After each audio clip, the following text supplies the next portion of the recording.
கடவுள் மனிதனுக்கு வரங்களை கொடுப்பதில்லை, வாய்ப்புகளைத்தான் கொடுக்கிறார். அந்த வாய்ப்புகளை சரியாக பயன்படுத்திக் கொள்வது நம் கையில்தான் உள்ளது. அந்த கொடுக்கப்படுகின்ற வாய்ப்புகளை வரமாக்கி கொள்வதும் சாபமாக்கி கொள்வதும் நாம் செயல்படுத்துகின்ற முறையில்தான் அமைந்துள்ளது. ஒவ்வொரு மனிதனுக்கும் வாழ்வில் உயர்வு பெற ஒவ்வொரு முறை வாய்ப்புகள் என்பது வருகை தந்து கொண்டே இருக்கும். அந்த வருகையை வரவேற்பதும் புறக்கணிப்பதும் நம் கையில்தான் உள்ளது. வாய்ப்பு வருகின்ற பொழுது வாசற்கதவை மூடிவிட்டு வாய்ப்பு வரவில்லையே என்று நினைத்து கொண்டிருப்பது நம்மை நாமே ஏமாற்றிக் கொள்வது போல ஆனதாகும்.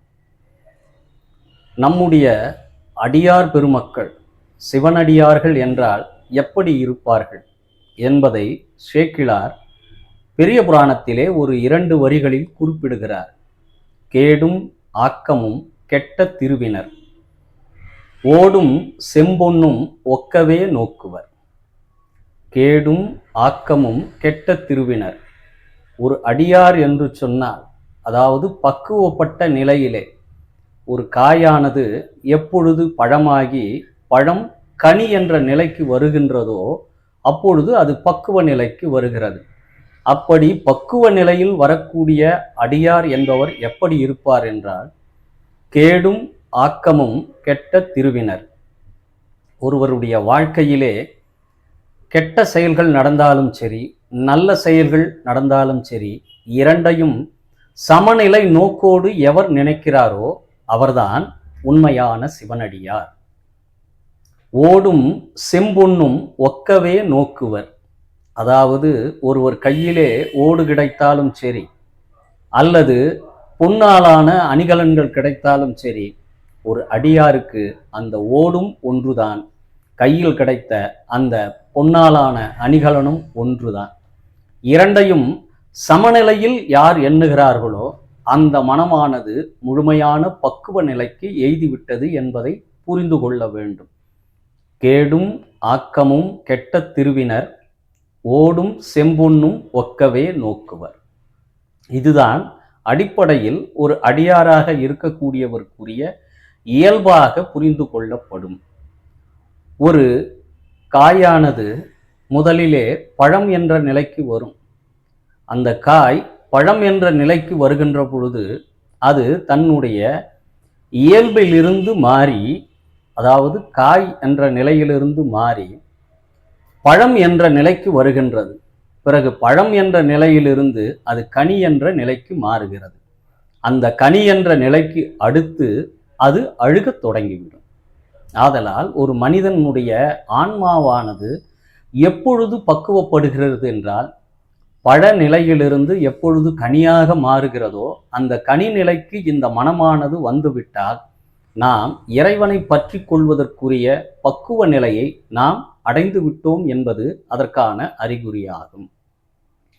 வள்ளுவர் ஒரு குறளிலே சொல்கிறார், ஆக்கம் அதிர்வனாய் செல்லும் அசைவிலா ஊக்கம் உடையான் உழை. ஒருவனுடைய மனம் என்பது எப்பொழுதும் தளர்ச்சி அடையாத நிலையில், எவ்வளவு துன்பங்கள் வந்தாலும் அதை தாங்கிக் கொள்ளக்கூடிய மனப்பக்குவத்தை எவன் வளர்த்து கொள்கிறானோ, ஆக்கம் அதர்வினாய் செல்வம், அதாவது துன்பங்களிலிருந்து தம்மை விடுவித்துக் கொள்ளக்கூடிய ஒரு பேராற்றல், அந்த பேராற்றலின் விளைவாக கிடைக்கக்கூடிய பக்குவ நிலை, அந்த பக்குவ நிலை எவனுக்கு இருக்கிறதோ அது எந்த செயலாக இருந்தாலும் அது வழியை கேட்டுக்கொண்டு அவனிடம் வந்து சேரும். அதனால்தான் வள்ளுவர் ஆக்கம் அதிர்வனாய் செல்லும் அசைவிலா ஊக்கம் உடையான் உழை என்று சொல்கிறார்.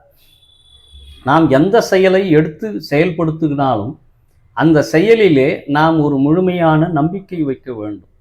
நம்பிக்கையற்று செய்யக்கூடிய செயல்கள் எதுவாக இருந்தாலும் அது பாதியிலேயே தோல்வி நிலைக்கு சென்றுவிடும். வெற்றி என்ற இலக்கு நம் மனதிற்குள் வந்துவிட்டால் அதற்காக வருகின்ற இடர்பாடுகளை எல்லாம் புறந்தள்ளிவிட்டு அந்த வெற்றி கோற்றை தொடுவதற்கான ஒரு பயணத்திலே நாம் முழுமையாக நம்மை அர்ப்பணித்து கொள்ள வேண்டும். இல்லை என்றால் அந்த வெற்றியானது நமக்கு கிடைக்காமலே வெகு தூரம் சென்று விடும். அதனால் எந்த செயலை செய்வதாக இருந்தாலும் எண்ணி துணிக கருமம். எந்த செயலை செய்வதாக இருந்தாலும் பல ஆயிரம் முறை யோசித்து நாம் அந்த செயலை செய்வதற்குள் இறங்க வேண்டும். எண்ணி துணிக கருமம் துணிந்தபின் எண்ணுவோம் என்பது இழுக்கு. செயலை பாதி தூரம் செய்துவிட்டு நாம் ஒரு வெற்றி இலக்கை அடைய வேண்டிய காலத்திலே அந்த செயலிலே ஏற்பட்ட ஒரு சுணக்கத்தின் காரணமாக நாம் விடுபட்டு விட்டால் இவ்வளவு காலம் நாம் எடுத்த முயற்சிகள் என்பது பலனற்று போய்விடும். அதனால் துணிந்த பின் எண்ணுவோம் என்பது இழுக்கு. ஒரு அடியாராக இருக்கக்கூடியவர் எப்படி இறைவனை நாம் மனதிலே நினைத்து கொள்ள வேண்டும் என்று ஒரு தேவார பாடல் மூலமாக திருநாவுக்கரசு பெருமான் நமக்கு உணர்த்துகிறார். புழுவாய் பிறக்கினும் புண்ணியா உன்னடி என் மனத்தே இருக்க வரந்தர வேண்டும்.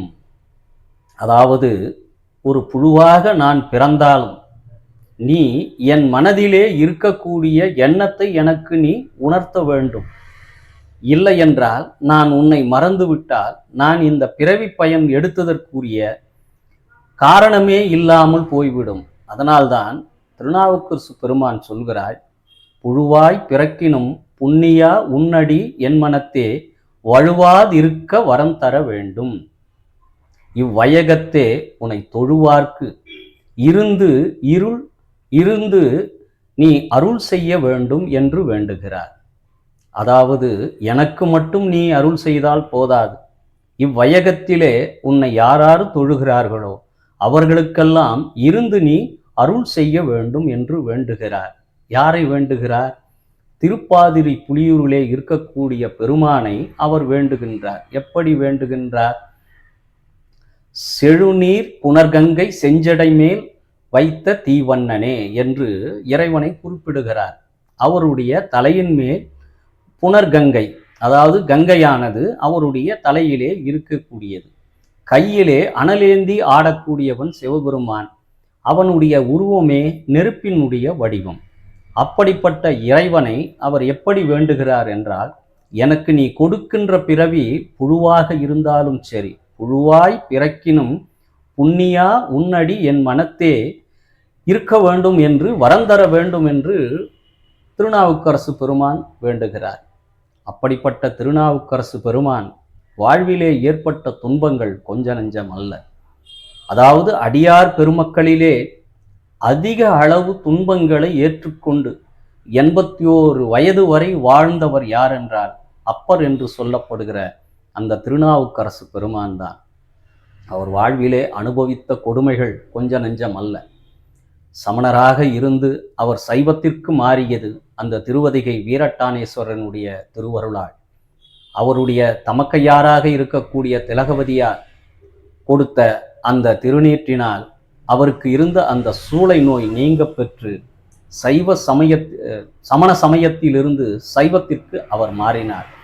அவர் முதல் அடியே கூற்றாயினவாறு என்ற ஒரு முதல் வரியை தொடங்கித்தான் பாடுகின்றார். அப்படி சூளை நோய் கொடுத்த பெருமான் பிறகு அவரை இந்த சைவ சமயத்திலே ஆட்படுத்தி கொண்டு ஒரு 49,000 பாடல்கள் பாடுகின்ற அளவிற்கு அவருக்கு ஒரு பெரும் செல்வமான அந்த கல்வி செல்வத்தை கொடுத்து தமிழுக்கு ஒரு கொடை கொடுத்தார். தேவாரம் என்று சொல்லப்படுகின்ற அந்த பாக்களை எல்லாம் கொடுக்க வைத்தது பெருமானுடைய அருளன்றோ. அதனால் வாழ்வில் எத்தனை இன்னல்களும் எத்தனை இடர்பாடுகளும் வந்தாலும் நமக்கு அருகிலே பெருமான் இருக்கிறான் என்ற ஒரு எண்ணத்தோடு வாழ்வோமானால் வாழ்வில் எத்தனை துன்பங்கள் வந்தாலும் அதை சமாளிக்கக்கூடிய, அதை தீர்க்கக்கூடிய வல்லமையை இறைவன் தருவான் என்ற ஒரு எண்ணம் நம் மனதிலே மேலோங்க வேண்டும். உண்மையான அன்பும் பக்தியும் இல்லை என்றால் நாம் வணங்குவதிலே எந்த விதமான பிரயோஜனமும் கிடையாது. உண்மையான அன்பு என்பது இதயத்திலிருந்தே எழ வேண்டும். இதயம்தான் ஒரு கோயிலாக அமைய வேண்டும். அந்த கோயிலுக்குள் பெருமான் எப்பொழுதும் உறைந்திருப்பான்.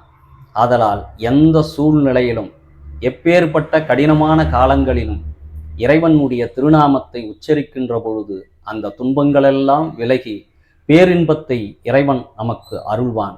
அதனால் எப்பொழுதும் எந்த சூழ்நிலையிலும் நாம் நம்முடைய இறைவன் நம்மோடு அருகில் இருப்பான் என்பதை உளப்பூர்வமாக நம்பியிருப்போமானால் நம் வாழ்க்கை செம்மையாகும்.